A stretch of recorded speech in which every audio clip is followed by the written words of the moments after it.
Astride is a horse game being made by a small indie dev team called Radu Games. It started out as a passion project in 2021, would see a successful Kickstarter in 2022, and since the launch of the early access in 2023, the game has not been exactly avoiding controversy. Although the Kickstarter created a lot of buzz and showed a lot of promise, the end result of the eventual early access release was nothing like what we had hoped it would be. Graphical changes combined with lackluster updates and a constant barrage of horses and visual showcases in lieu of gameplay has not exactly won the confidence back from its original Kickstarter launch. Plus, roadmaps keep changing and people are just a little uncertain. Even with 2 major updates now under its belt, the game is a far cry from the story-driven open-world RPG we had been promised in 2022. And it feels like it's really struggling to get there at all.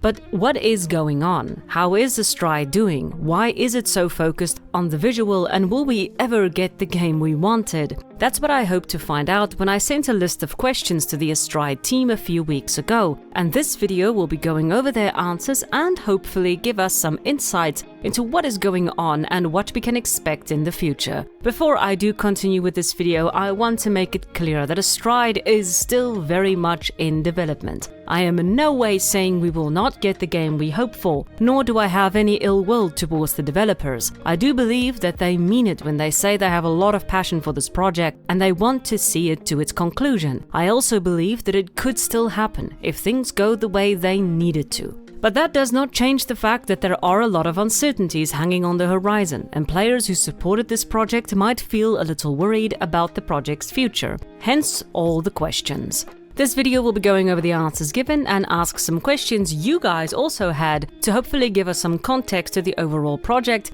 and give us an idea where we're at. But before we get into all of that, I would like to thank my Ko-Fi supporters for being more awesome than my brother making a game, which is exactly what he did, and you can go check it out here. It's called Strange Alchemy, and it's a cozy style game where you play as an alchemist trying to cure your illness. It's currently available on Steam to wishlist and should be released in January of 2025. On to the video.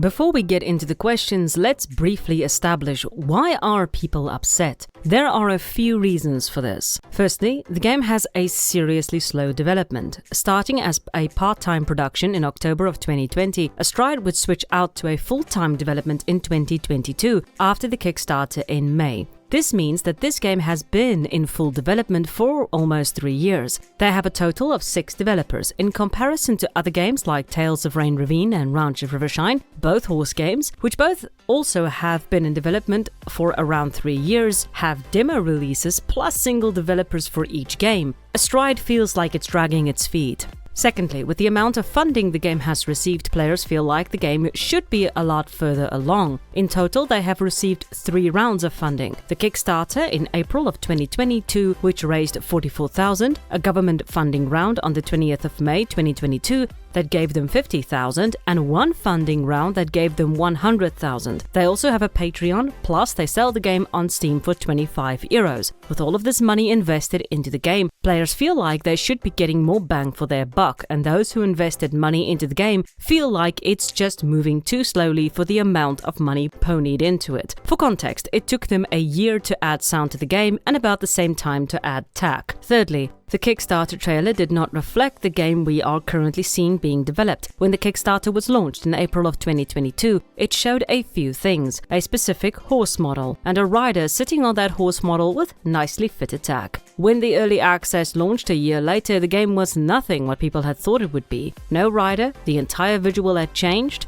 there was no forest to explore, which was also in the Kickstarter, and the area players could ride in was tiny. That leads us into point 4. The early access launch was not at all what people expected. People thought it was a tech demo more so than an early access. This idea was started when players cited the early access Steamwork documentation, which is a guide and rule set for how to launch an early access game. In particular, point 6 is where the issue came in. Don't launch an early access without a playable game. If you have a tech demo but not much gameplay yet, then it's probably too early to launch an early access. Astride was, according to players, trying to sell a tech demo. The 5th point is the price was or is too high. With a game that was dubbed a tech demo by the community, The €25 price tag upon the early access launch was simply too much for what you were getting. A horse creator, a paddock, an indoor arena, and a dead silent world. There were no sound effects upon launch. The price is still at €25 and the gameplay is still lackluster. The sixth point, developers are wasting time adding stuff that we don't need. Instead of adding good core gameplay mechanics, the developers instead opt to add redundant stuff like movable cones and letting our characters sit down. Couple this with the fact that the actual map and world of the game has been reset twice and players really feel like the developers are focused on things that really don't need to be focused on, people just are unhappy. And finally, the Astride team has shared 4 roadmaps and not one has been seen to its conclusion. First one was shared on the 13th of July 2022, the second was shared on the 9th of June 2023, and the third was shared on the 12th of January 2024. With a new roadmap being promised in January. Not a single one has been followed to completion before they had to change it. Now these are more or less what people are upset about. The drastic changes to the visual, the slow development, bad early access launch, and the constant changes to direction. Or at least it feels like a constant change to direction. But now that we know why people are upset, we can now sort of get into the questions. Now for the interview, I asked questions that tended to pop up from time to time. Things that bugged players and that made them question not only the soundness of the development process but also the wisdom of the developers. I'll be covering financial questions, development questions, Kickstarter questions, and future of the game questions. But before we get into all of that, I would like actually to thank Abigail Pinehaven for helping me set up these questions, for sharing her insights, and for just being awesome. The questions will be read and responded to in the order I sent them just to be thorough and to keep the thought flow from the developer as well. So, first question. Why is the focus of development currently on smaller non-essentials sitting cones rather than good interactive gameplay? Answer. It is in the focus, but with every update, if some of us have a little time to spare, we try to implement small things that the players can have fun with. The cones and sitting took around 1 hour each to fully implement. Especially the cones were wanted by the community, and we figured this would be a fun addition that didn't take too much manpower to implement. Our main focus is still on the essential gameplay." End quote. This makes sense. Adding some updates rather than no updates is a good way to keep up engagement and ensure the game is moving forward, even in small ways. Moving cones around might seem like a redundant feature to some, but it does give players something to do, even if that something is a cone tossing contest. Whee!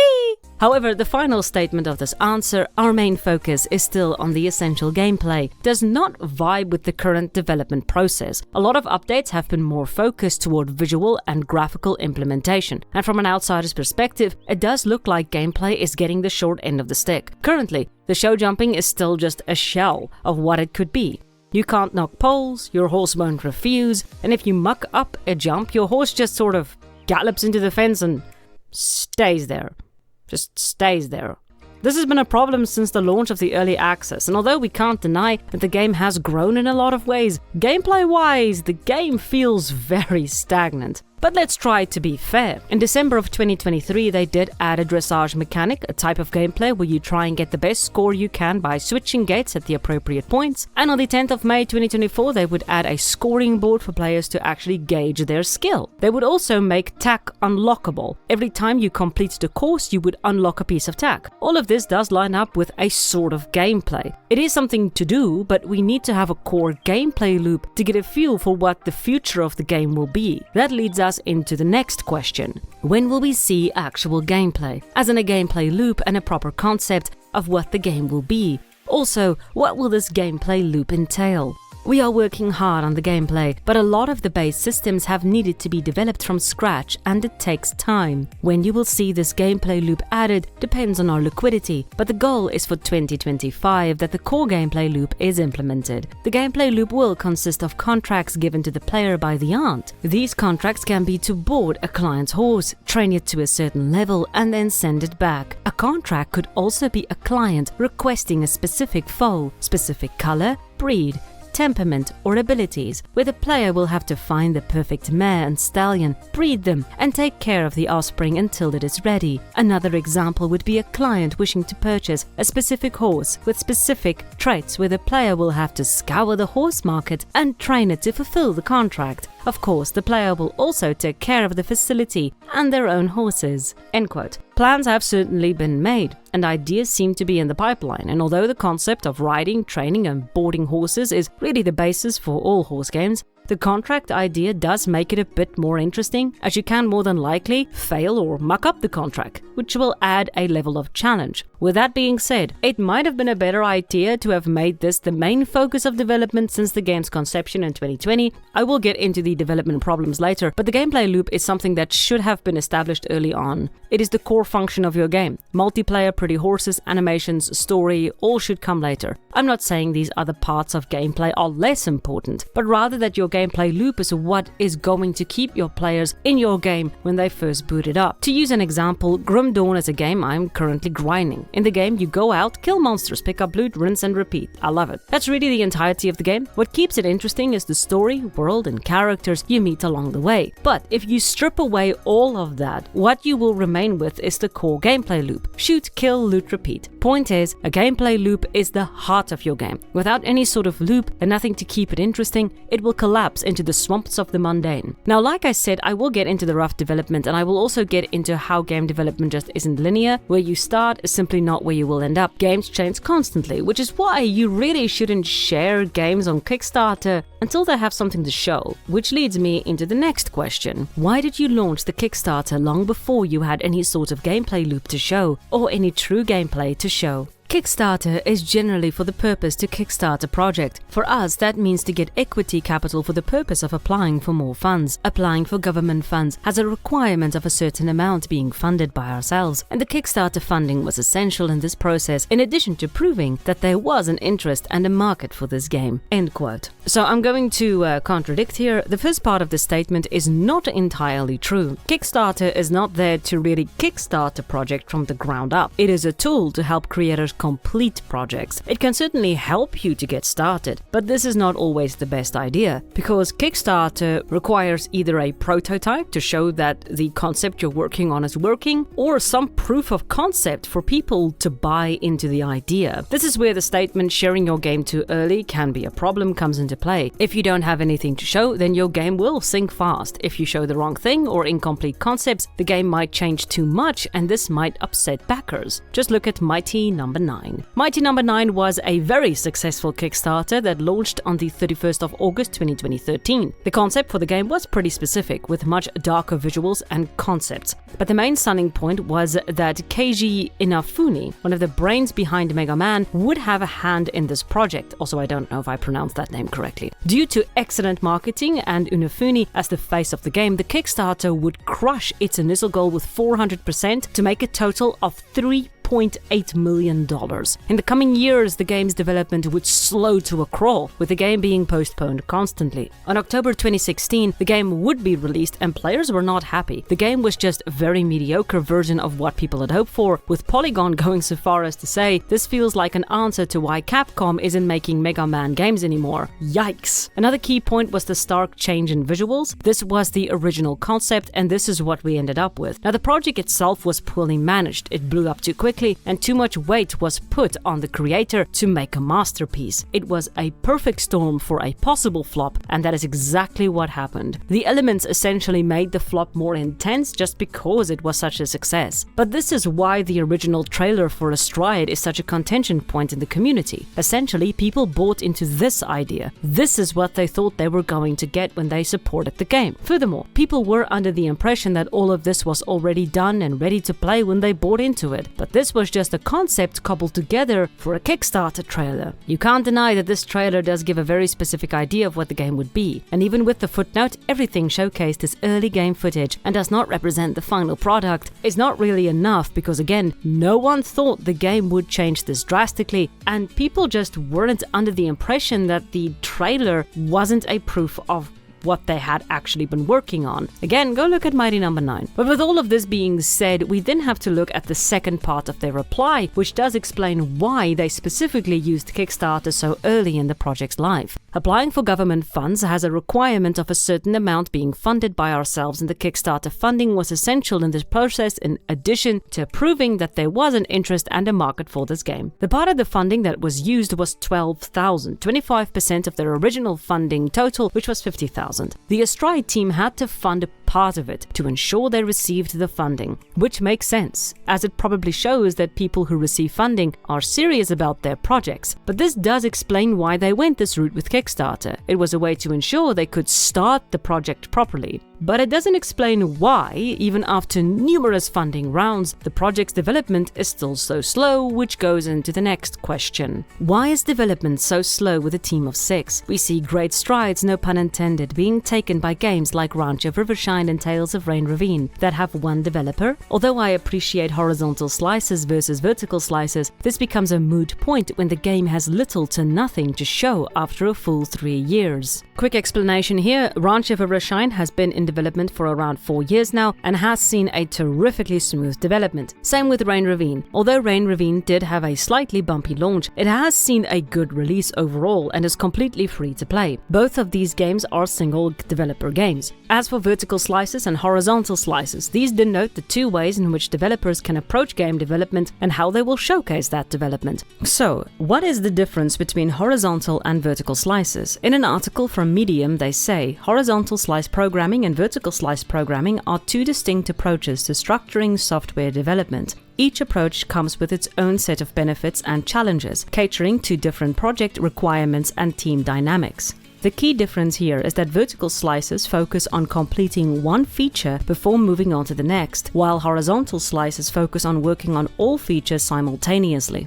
The article further explains some of the advantages and challenges of the two modules. In the case of vertical slice, advantage: early value delivery. Since complete features are developed, they can be demonstrated to stakeholders for early feedback and validation. Challenges: learning curve. Developers need to comprehend the entire architecture to work effectively with vertical slices. And in the case of horizontal slice, advantage: flexibility. Changes made to a specific layer can be applied across various functionalities. Challenges: delayed value. As complete features are not developed upfront, demonstrating value to stakeholders might be postponed. And this is precisely what we are seeing with Astride. We do feel like the game is not moving forward because it feels like nothing is getting done. But if they are using a horizontal slice instead of a vertical slice, then they are working on all features at the same time, which is why the development is feeling so slow and sluggish. Alright, moving on. This is partly due to using Dot's Unity and that we have multiplayer. A lot of what needs to be done is reliant on the programmers, so it becomes a bottleneck as we can't afford to hire more programmers at the moment. The difference with Astride from these projects is that Astride's development was public from the very start, while others may have been in development behind the scenes for long before that. We try not to compare ourselves too much to other games, but the games mentioned are also single-player games that do not require the advanced technology that we are currently using. While 3 years seems like a lot, with only 6 game developers, where 2, as of recent, the first 2 years we had 1 of them are programmers, 3 years is not that long. Game development is time-consuming work, and Astride has very different circumstances than the aforementioned games in terms of final goal, game style, genre, and design in general. That is fair. Many games are often held behind thick curtains to ensure that fans can't see what is being made until it is released. This serves as not only a way to ensure you have a good product to show once it is at a point to be shown, but also prevents players from giving too much input and from getting the wrong idea about the game. I always use Dragon Age Inquisition as an example for this. Initially, the game was supposed to be a large MMO, like World of Warcraft. During development, they switched this out to a single-player game and had to adjust the game accordingly, which is why it has so many empty, sprawling environments and so much busy work, for those wondering. Now, if the game had been shared from the beginning and had promised us an MMORPG at the start, and then suddenly switched out to a single-player RPG, it would have not only been surprising but frustrating, and we would have no doubt seen countless articles denouncing BioWare for breaking a promise.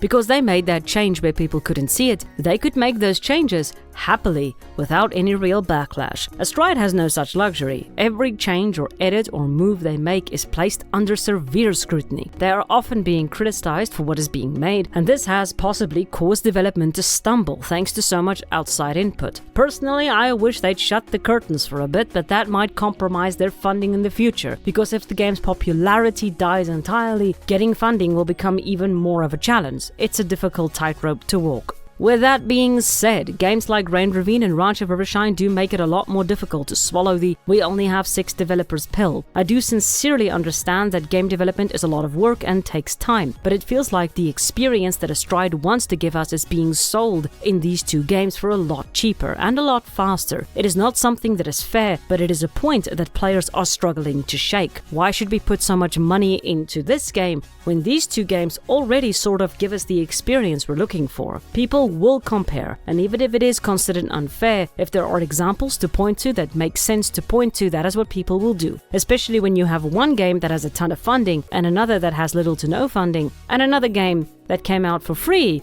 with good gameplay, sound, and world. You see what I'm saying? I will add to this that I do also agree that Astride is one of the largest horse games currently being developed, and that will take a long time to finish. Now, for the final point of this section, I will touch on multiplayer. Is it really that difficult to code? With games like Unbridled simply dropping it in with little fanfare, and so many Kickstarter games dropping multiplayer features, why would that bring any sort of challenge? Because you can't trust your players, that's really it. Due to cheaters, multiplayer is one of the most difficult things to code efficiently and effectively. It comes down to time travel, I'm not even kidding, and how that affects positions in the server and your own game and how that can be exploited, so you need to accommodate for that, which becomes more difficult. I watched 2 short videos on how multiplayer works. They're fascinating short watches. I highly recommend you guys check it out if you want to learn more about multiplayer. The next thing to consider is that multiplayer games have a much different development cycle than single-player games. When writing a multiplayer game, you must start with a multiplayer and then build your game from that. Dragon Age Inquisition, which took a sharp turn to single player, still has a multiplayer feature because it started out as a multiplayer. Now, multiplayer cannot be tacked on, or rather it can't be tacked on efficiently, and will cause problems down the line if you try to do so. So their development cycle, starting with multiplayer and then adding everything else, is a perfectly normal way to start a game that has multiplayer. As for dots, we'll get into that a little bit later. But let's move on to the next point, and it's a doozy. Why was the game €25 at launch, and why haven't you lowered it to reflect the current quality of the project? It was €25 at early access launch and stayed there based on what the Kickstarter and Patreon supporters paid to get the game as a reward before the early access went live. We have always said that it will stay at that price until the game is fully developed, and then increase to the full price when it is done. And so far, we have all intentions to keep that word. The main reason that we haven't lowered the price is that lowering that price below what our early supporters paid for, it feels unfair to them. We have all intention to make the game worth more than the €25 price tag with our future development and updates. If anyone feels like the game is not worth the early access price tag at this time, we recommend waiting for future updates before making the purchase. Our development logs and updates are public, which hopefully makes it easy to say where we are in development and which features are currently implemented into the game. Right, let's get into this one. We've established that the Kickstarter gave a very specific idea of what players could expect who supported the game. We had a rider, a forest to ride around, and some tech. When the early access finally launched, we found ourselves with a brand new visual, a jumping arena, an indoor arena, and no rider. Players were not only confused, but pretty angry. They called this release a tech demo. So, what is a tech demo? A tech demo, short for technology demonstration, is a prototype or early version of a product or application. They are used as a showcase of the ideas, concepts, methods, and features of a given product. Sometimes they are used as demonstrations for journalists, investors, or customers. Another definition comes from a Reddit user who says, a tech demo is like a prototype in that it's showing off some new tech a studio has developed, like the first time someone built a portal gun, or a game engine showing how it can display a bunch of units at once. To be frank, defining tech demo is pretty damn difficult because everyone seems to have a different idea of what the term means. Same with pre-alpha, the next term that was tacked on to Astride. Alpha is a fully playable version of the game but without all the mechanics implemented. Pre-alpha is anything before this. However, there is no definitive definition for these terms. They each will mean something else for each development team. The most we can say is that a tech demo is more to showcase a specific feature, and a pre-alpha is a stage where you either can't play the game, it's in different parts and hasn't hasn't been stitched together yet, or it's so simplistic it's basically nothing, or it's more like an alpha than a pre-alpha. I have no idea. But really, the problem isn't that it was a tech demo or a pre-alpha. The problem was that it was a possible tech demo or pre-alpha that cost 25 euros, and this should not have happened. Astride had a very clear vision for how they had hoped the development would go. This roadmap, released after the Kickstarter, shows as much. So when they made the Kickstarter and set the price at 25 euros, they had a much different early access in mind that they wanted to launch. When the game started to drift away I'm dying. When the game started to drift away from the original concept and they had to simplify the early access launch to hit their deadline, as they state here, they should have changed the price, because what they released was far from the original concept they had planned and what they had wanted to charge 25 euros for. So why didn't they drop the price to accommodate for all the problems they had? They say it's to respect the people who bought into the game for 25 euros, but this doesn't seem right. If the game did not reflect the price, why keep it there? This problem actually bled into another point I was confused about. A lot of us had been under the impression that the reason they stuck to the price was because that was the price they had promised their funders. They couldn't change it because that was the agreed upon price when they launched. I went through announcements, updates, I could not find this reason anywhere. So, thinking that I was going insane, I ended up reaching out to the developer again to clarify this point, and this is what they said. During and around the launch, the reason we did not lower the price was due to the current round of funding we had, where we tied to that set price due to the financial plans we shared with NFI during our application and pitch. This was a fact, and now we are no longer tied due to not having received any further funding since 2023. The reason we do not want to change the price now is due to what we explained, that we feel it is unfair to the Kickstarter Patreon supporters, but also due to the fact that the game has seen a lot of development since the launch, and we'll feel confident that we can make the game's value rise to more than that with future updates. So, both of these reasons are and were true, but the circumstances are very different today than what it was like in summer of 2023. Mystery solved. Now, I do understand a little better why they kept the price at 25 euros. It did have something to do with the funding, but I still feel that they should have dropped the price the second they had a chance, both as a good faith move and to remove the main hurdle a lot of players have in getting this game. It is too damned expensive for what it is. Right now, not later down the line. Right now it is too expensive. But then again, this response from the developer forced me to remove a whole apple pie comparison that I was pretty proud of, and now I'm pretty miffed about. So let's move on. Is this game still in a state of funding that it can continue production? As in, have you received enough funding to continue full-time, or will you start shifting to part-time? We are definitely struggling at the moment when it comes to finances, but we have been able to keep it going so far. We have taken on side projects, but have kept the main focus on Astride as much as possible. And for what will happen going forward, it is possible that some of us will have to consider working part-time, while some already do or have done this. This is not a surprise, sad to hear, but not surprising.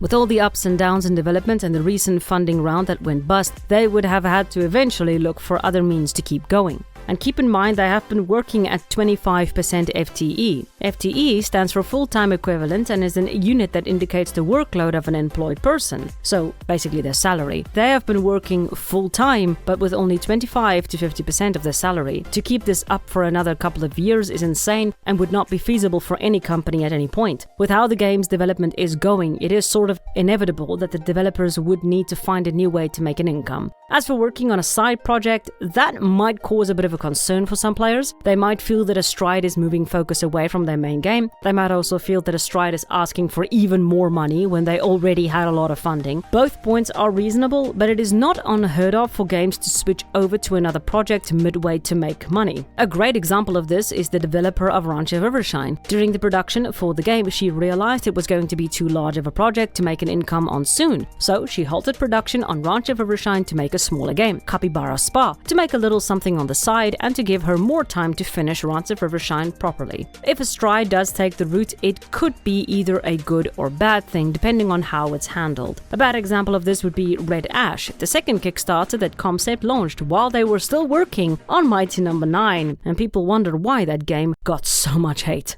Moving on, a roadmap was released at the start of the year and we should now be in quarter 4 of the development, but have barely any features referenced for quarter 2. What are the main factors slowing down or diverting development? Development this year has been slowed mainly due to limited funding and the need to balance side projects to support the team. Much time has also gone into pitching and applying for funding to secure Astride's future, which shifted priorities and delayed some planned features like Horse AI. For full details, please see our latest announcement on Steam Discord where we dive deeper into the subject. Okay, I did check out the update and it just covers the few things they did add and that the Horse AI won't be implemented this year. But the problem is, as of now, this is the 4th roadmap that has been changed and altered for Astride. Again, game development is not a straight line, but this can be frustrating for backers to see, so why is the game shifting and changing direction? To understand that, we need to talk about development hell. No, I'm not saying Astride is in development hell, but I am going to use examples of games that were in development hell to show how volatile game development can be. So, what is game development hell? Development hell, also known as development purgatory or development limbo, is media and software industry jargon for a project, concept or idea that remained in a stage of early development for a long time because of legal, technical or artistic challenge. End quote. Now, Doom 2016, one of my all-time favorite games, ended up in development hell because they couldn't really decide what they wanted the game to be. In an interview with id Software, executive producer Marty Stratton explains that they had been working on Doom 4 since 2008, but realized the game was not what they wanted it to be. It was Doom in name only. In 2013, they would reset the entire project and start from scratch, trying now to capture demons, metal, and high-paced action, which they certainly did get right. The Last Guardian is another game I absolutely adore, ended up in an 8-year cycle of development hell. Announced all the way back in 2007, the game saw a short trailer in 2009, and then silence would reign for many years. According to an article from My Gaming, hardware complications pushed the game to be more suitable for the PlayStation 4, and the departure of Team Ico developers from Sony, including the director Fumito Uda, caused massive debilitation to the working process. The game would be released in 2015, 8 years later. Now, I could go on, but the point is these Titanic games from Titanic companies struggled to produce their products, not because they were unwilling, but because factors outside of their control tripped them up and made it difficult to finish the production. One had a hard reset, the other had internal issues that could not have been foreseen. The key difference between Astride and these two games is that we are seeing all the ugly parts of Astride's development. We did not, as it were, sit next to the id Software developers nor the Ico developers and tell them that they need to hurry up because we want to play the bloody game, which is sort of what is happening to Astride. And they are having some problems. I have been under the impression that they simply had not taken the funding requests into consideration when planning the roadmap because it felt so chaotic. So this bit into the time they had not set aside specifically for the funding. However, when I brought this point up to one of the developers, they explained it to me like this. We did plan on using time on funding. We might have been naive, but what we did not plan on was 4 consecutive rejections. Each rejection means a new extensive application process for the next time they open for applications. The lack of funding also meant we had to look into other options to earn a living, which took time away from the development of Astride, although we tried to minimize the impact this had. This is another great example of how things simply do not go the way you'd hoped for. Even the best laid plans of mice and men will often go awry. It is also sad to hear that they have lost 4 rounds of funding, but it shows how hard they are trying to keep the game going. Overall, it is a frustrating situation to be sure, but it is fascinating to have the curtain lifted to peek in behind the scenes and see the hurdles and problems they must overcome to ensure it moves forward. I do hope they secure funding soon. Moving on to the next question. Abigail Pinehaven asks, as an outsider consumer looking at the devlog updates, it feels like too much emphasis is being put on artwork conceptualizing and adding features that won't be relevant until a later date. While we are aware the behind the scenes is complex, the game feels stagnant from a player's perspective. Does the team also feel the stagnation, or is everyone confident the work that is being done will be used to the fullest extent in the progressing game? And the answer, the devlog ends up being more about the visual style of the game simply due to there being more artists than programmers on our team. The co-founders are visual artists. We would love to have more programmers on the team, but in order to have that, we need more liquidity. And the devlogs are there to showcase that every team member is working on in the last month. Visualizing code and the technicalities behind programming might not be as interesting, and we are working on big features which take more time than a month's work to get it to a state where it can be released. While we understand how it may look stagnant from a player's perspective, as game developers who see what actually happens behind the scenes, it is far from stagnant. I do agree that showing code and coding is not exactly riveting, and showcasing the work that every team member is doing does at least reassure people that the game is being worked on. I do wish there were more coders on the team, as it would go a long way in speeding up the development and would help to ensure gameplay gets added to give players something to do, as right now we really do need something to do in this game. However, they would want another coder as well, but with how finances are currently standing, that probably won't be a reality in the near future. Next question. The game has now been in development for around 3 years, and yet despite this, the animations are still janky and jumpy, especially transitions. Why is this the case? Answer: Unity Dots doesn't really support animations as we are using a hybrid system. It comes down to coding, and the programmers have not had the time to focus on this. While we want to fix the animations, transitions and control of feel, we have other priorities that are higher on the list, such as the gameplay features. Alright, so let's first establish what the heck is DOTS. DOTS is a detector of the supernatural, which is an electronic device that allows you to see ghosts and know when you're about to die. Wrong dots. In Unity, the game engine or program where you make games, you have two ways to read data: OOP and dots. And I quote, "Unlike traditional object-oriented programming, OOP, which organizes data based on objects, dots organizes data based on the relationship between data points, allowing the system to process data more efficiently." What this means is dots is just far better at running and ensuring that the game runs smoothly. On their Unity page, it also says, with growing demands for higher performance and better hardware utilization, Unity is shifting towards dots to address these challenges. The object-oriented approach, OOP, used in Unity has been effective but often introduces performance bottlenecks as project complexity grows. This is where dots comes in, offering a more efficient, scalable solution. End quote. So, it's good and a great technology to include in your project, but as we can see, it does have its drawbacks because it is so new. Most developers will opt for OOP simply because it has been optimized and has been used for so long. Dots is still new, and some aspects have not been smoothed out, as shown by the animation issues. So, my next question was, why did you switch out to dots in the first place, when it can't do what a horse game needs: great animation? While dots doesn't support animation out of the box, we knew it would only be a matter of time until it was solved. There is still no official solution, but there are now multiple assets that enable animation with dots. This was not the case when we started using dots, but we had decided to try to implement motion matching, so it didn't really matter too much at that point. Although we have managed fairly well with motion matching, we have unfortunately been unable to perfect it. As such, we have decided to move away from motion matching. We have not had the time to do this yet, but we have looked into the different options and decided which solution to go for. If everything goes as planned, then we will swap the animation system in spring of 2025. Now, my first reaction was, yes, but if the dots was so new, then why switch to it at all? Wouldn't it have been smarter, easier and better to have stuck to the original? If they had done that, then they would not have had that hiccup in 2023, and surely the game might possibly have been further along in development by now. However, I do recognize that these are all might-be's and possibilities that I conjured up. It could be that they could be further by now, or it could be that something else cropped up and the OOP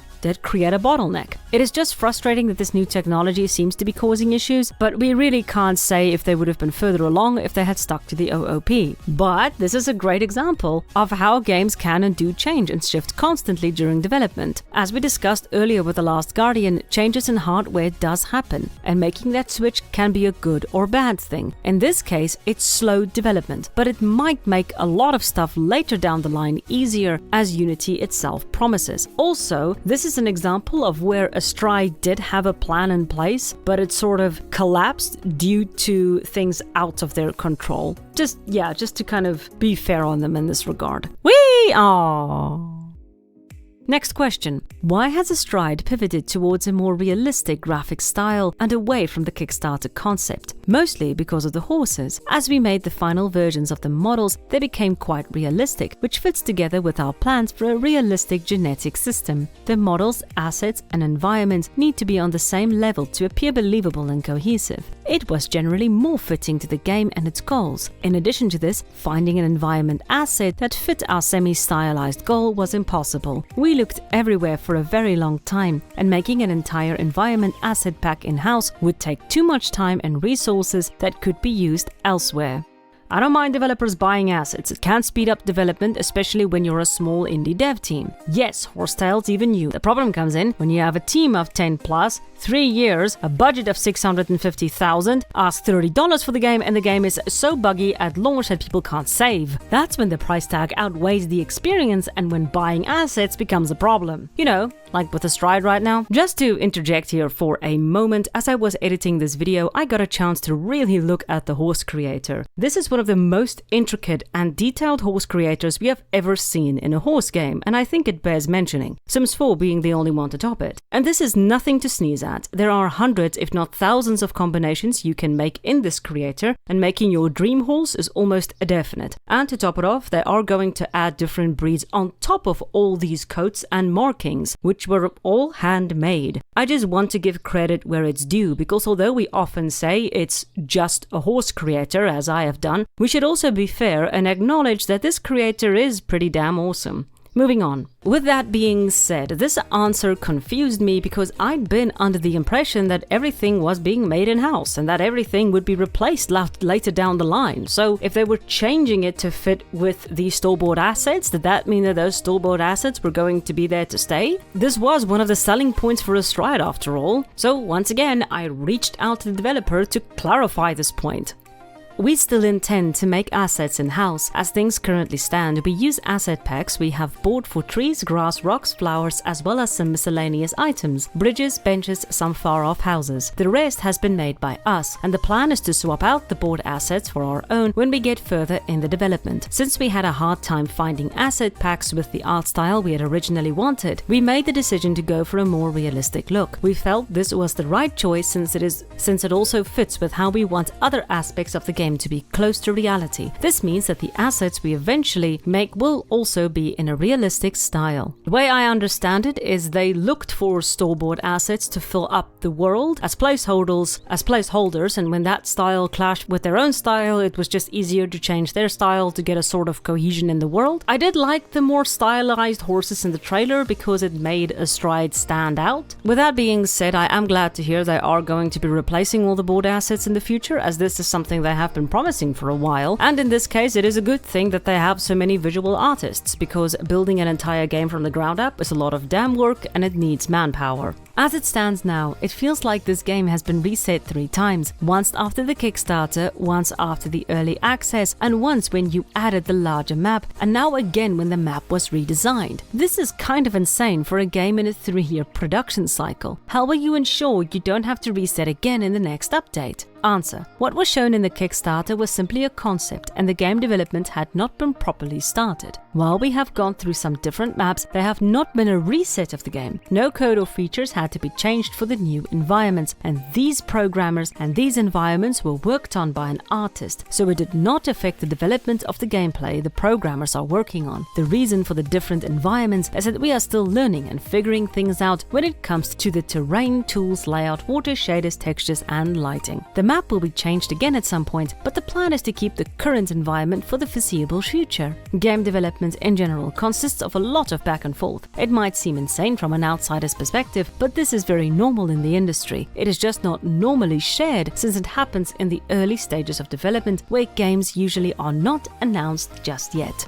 And this is why, kids, you don't launch a Kickstarter until you have something to show, and something properly to show. Having an idea for a great game is great and all, and as many have proven, you might even get a lot of support. But that does not equal success. And once you have that support, then you have to actually follow through and make your game. And that becomes tricky when you only slapped a bunch of assets together in Unity and called it a day. Astride didn't do that, Day of Dragons did, but they did have to cobble something together that was not really true to where they were in development. It does feel like a hoodwink in a way. The Kickstarter situation was not something that they had hoped for, but obviously it happened and it upset a lot of people. And the way to avoid this, check your apple batches before promising apple pie.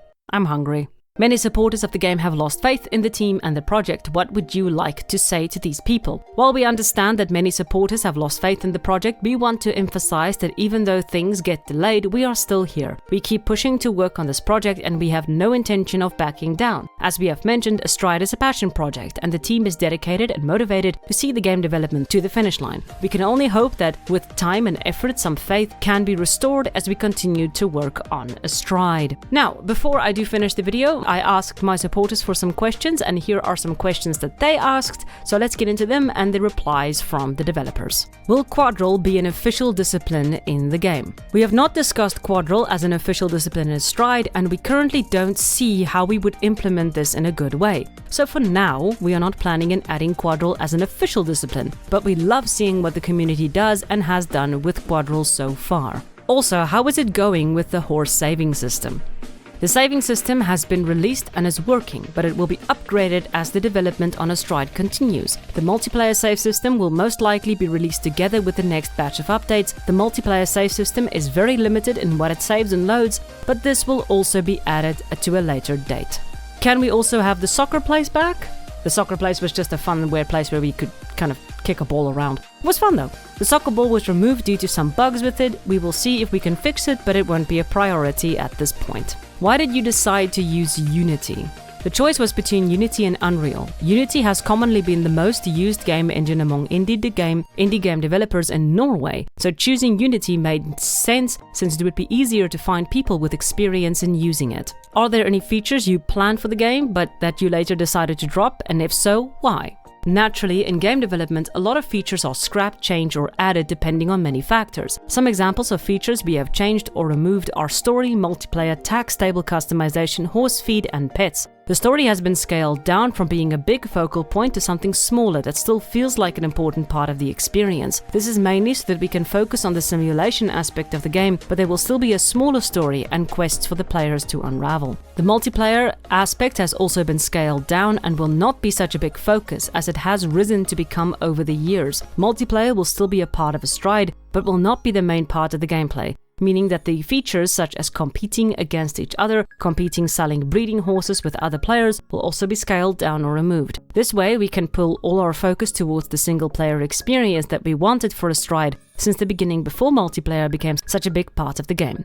Tax, stable customization and horse feeding will also be scaled down in amount of details. Earlier we wanted the tax system to be much more intricate, for example that the player could switch out bits, nose bands and brow bands on bridles. This is something we have set aside as it is not really a necessity. The stable customization and feeding that we envisioned will also be scaled down in amount of details. There will be some customization options, but not near as many as we initially wished for. For feeding, we stepped away from the adjust the feed to match the horse's preferences and needs, and we will be looking at adding a feeding feature that can help the players bring out the best in their horses in terms of stat boosts. We are still planning on having a comfort system where the horse will have different bars connected to hunger, thirst, social environment, and so on. Sadly, pets in Astride is also something we have set aside for now. This is something cute we wanted to add for more immersion, but is not something that is needed for the initial gameplay. We still want to have Oscar around though. Is it realistic to have all the planned features done by 2026-2027 when they plan to release the full game?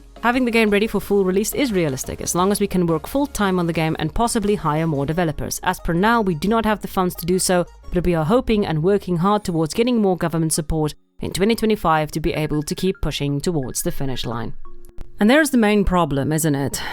That if they are able to secure funding, that will mean that the game can be completed in 2027-2028. With all we know now about how it's going, that if is big. And how much does that if encompass? Is it an if for the asset switch out at the end of the day? And will it be an if for more features? Will it be an if for some horse breeds? An if for the size of the world? And even an if for the completion of the game?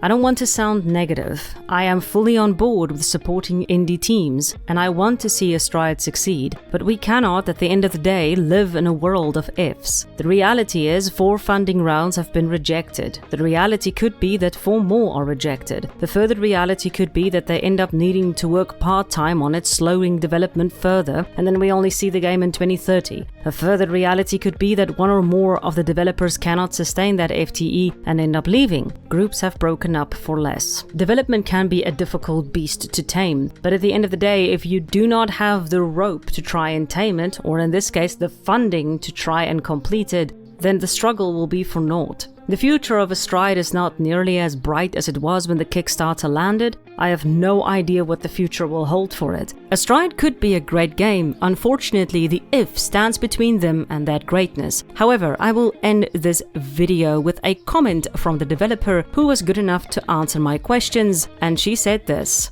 "For the team, it's not a matter of if, but when. I wish them all the best for 2025.